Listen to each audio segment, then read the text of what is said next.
Hello，你哋好，我係文豐粉麵行嘅第3代負責人，我叫 Ryan。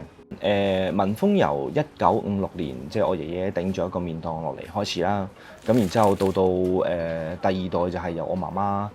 同埋佢嘅妹妹啦，咁兩姊妹開始喺度主理我哋嘅文豐生意。咁到而家就係我同埋我嘅屋企人咯。由嗰邊啲包啦，師傅朝頭早6點幾開始就做咗啲包先啦，然之後佢會蒸茶果、蘿蔔糕都係我哋自己做嘅，咁就黐飯由朝到晚，而家呢度都包緊㗎啦，同埋我哋全部粽都係自己包㗎咯。呢邊開始啦，就淨係排糯米糍嘅，咁然之後呢度小姐咧就會幫人哋稱呢張台上面係啦呢邊嗰啲嘢啦，然之後咧埋邊櫃台呢條隊咧就係排緊雲吞水餃嘅，同埋湯圓。跟住最後呢邊呢條隊咧就係排煎餅、煎糕同埋煎餃。當時係元宵節，即係啱啱過完年嗰陣時係正月15會有個元宵市集，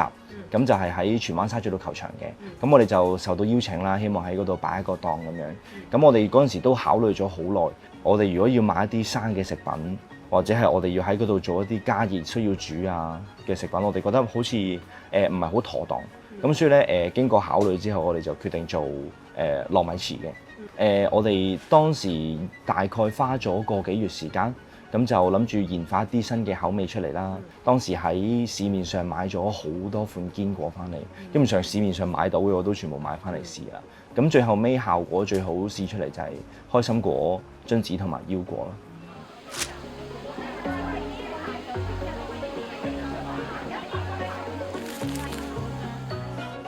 哇！而家係我覺得最誇張係，無論打風落雨，啲人都係咁樣排咯。連黑雨嗰日都係咁樣排，條隊係冇減退過嘅。呢個係即係我都戥排隊嗰啲人心痛啊。所以我哋早2日都有出咗個公佈，叫啲人記得帶遮咯。係啦，可以朝頭早9點幾到夜晚9點幾，條人龍都係喺度，係啦，超過12個鐘頭，係受歡迎係好事。但係我哋開始有啲師傅有啲捱唔住啦，咁所以我哋就嚟緊需要限量發售咯。我哋係特別遠，係啦，做得特別遠嘅。但係一嚟其實佢嘅成分係好簡單，佢嘅材料成分就只有糯米粉、水、食用油、果仁同糖，冇啦，就係啲咁簡單嘢。但係點樣喺細節度處理佢咯？我哋糯米糍比較軟熟嘅原因就係因為佢水分好高嘅，咁但係佢都會有一個出水嘅問題。咁如果嗰啲水分走咗去個好乾爽嘅內餡嘅時候咧，嗰個果仁味就會走晒啦。啲餡一濕咗就冇晒果仁香味。其他坊間你食到咧，例如佢比較硬少少，就因為佢水分相對比較少。咁但係佢嘅存放時間又會比較長。咁但係當佢有時我又真係食唔晒啊嘛，嗰一晚，咁我就會係第2日煎咗佢咯。因為當佢煎嘅時候，嗰個糯米皮受熱，佢會一嚟相對軟翻少少啦，係啦，咁同埋多翻個香脆嘅口感就好過就咁食一個未煎嘅硬咗嘅糯米糍。呢個幾得意嘅。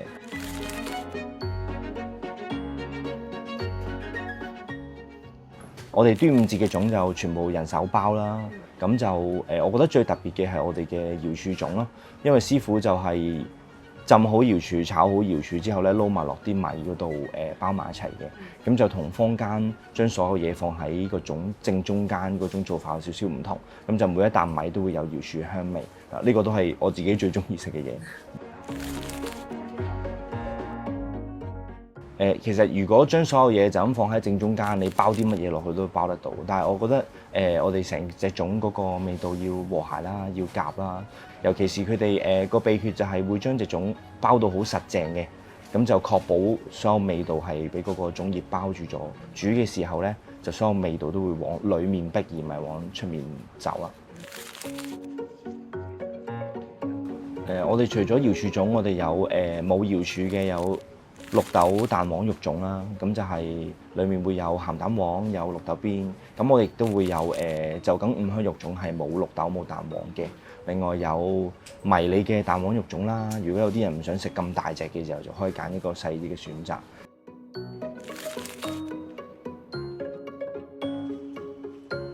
係啊，啲師傅好犀利，我哋大部分嘅師傅喺度嗰個年資都好長嘅，最長嗰啲係我出世之前已經喺呢度啦。不過佢哋大家都即係我覺得我哋鋪頭好似一家人咁樣嘅，即係大家每一年關係都好好啦。同埋佢哋都真係好幫忙咯，即係只要係出面，例如有啲乜嘢需要嘅時候，佢哋係好犀利嘅，任何崗位都做得到嘅。係啊，阿師傅例如係包下粽啊，走落去即刻包糯米糍俾你啦。咁包完個糯米糍，可能又轉頭走翻去做包啊。同埋我覺得啲師傅都好好嗰樣嘢就係我媽媽啦，包括啲師傅啦，佢哋會覺得客人嚟到如果買唔到嘢咧，係好失望咁走，佢哋就好比較怕見到呢種情況好心軟嘅，所以就會盡量滿足客人咁樣。而家真係識包呢啲嘢嘅師傅真係好珍貴。係㗎，一嚟冇乜人願意去加入呢啲行業啦，咁所以招聘新血係相對比較難嘅。即係就算唔係包水餃啦，就算我哋做麵都好難嘅，冇人肯入行。我以為做麵係落機就 O K 㗎。都唔係㗎，都唔係，做麵都好緊要㗎。例如師傅第一佢擔抬啦，啲麵粉一包幾十磅咁樣托上去都攰嘅。咁二嚟每一日嘅天氣唔一樣，咁所以佢對於水分嘅拿捏都要好準確，係啦。所以就唔係話機器全自動生產就做出嚟嘅。咁之後如果我哋要培訓一啲新嘅比較年輕嘅師傅，相對係好困難嘅。咁但係我哋都堅決就係唔用佢而家嗰啲外勞計劃嘅，係啦。咁一嚟就係我覺得香港人始終都仲係有好多即係職位需求需要嘅，係啦。我哋希望大部分支持翻香港本土嘅一啲就業咯，係啦。咁我哋亦都有參加好多，即係我哋招聘嘅時候，我哋會選擇勞工處佢嗰啲，例如係佢少數族裔啊、中年就業啊，我哋全部都剔晒佢嘅，係啦，係。但係都始終招聘都係困難嘅，係啦。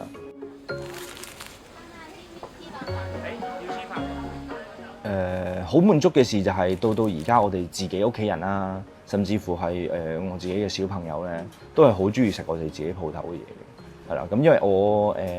爺爺教落啦，即係我哋要做食品的話，嗰一樣嘢一定係要你自己都會食嘅，你先至可以攞去賣，係啦。咁所以到而家我哋都係好中意食自己嘅嘢，係。其實我哋鋪頭所有嘅嘢相對價錢都比較低嘅，因為我媽媽佢就覺得我哋係做街坊生意嘅，服務街坊，咁就有利錢就足夠，唔需要話做到暴利咁樣樣，係。第二年咧，我哋又留種喺球盤嗰度，跟住我家婆咧話：，我哋有個大家派機咗一隻種，跟住第二年就出世，係。